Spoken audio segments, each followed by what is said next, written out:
So this morning we're prepping and getting ready to steel one of our chassis. This is actually the first year that we're able to steel the whole chassis. We plan on doing each one of the trucks, where we plan on stripping them completely down the bare frame and then steeling the chassis. And what that does, it keeps them from rusting. So it saves the guys a ton of work and a ton of time at the races, not having to Scotch-Brite every inch of the truck. It helps keep it clean, plus it looks good. So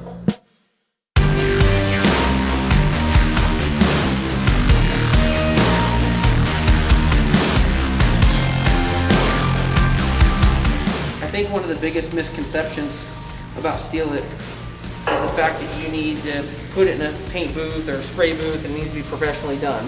As far as applying it, this is just everyday Joe job. You can do it in your garage, you can do it at home, you can do it in your driveway.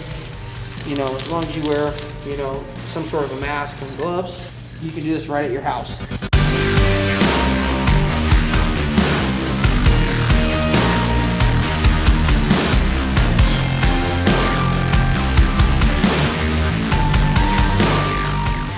Usually when you do a chassis, you want to start with it upside down. And that just seems to help. Paint falls, it falls on other tubes, and the overspray actually kind of helps you paint, essentially. You did the bottom side first, flip the chassis over. Now we're doing the top side, the right side up, and just having to get the little spots that weren't gotten when it was upside down.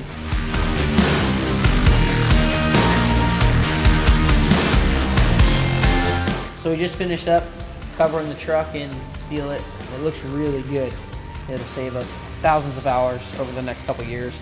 Having to Scotch-Brite and getting your fingers in all the little nooks and crannies, this covers it, keeps it clean, as well as protecting it from corrosion. So, amazing product. We love working with it, and it's been a nice, easy day of painting a chassis here.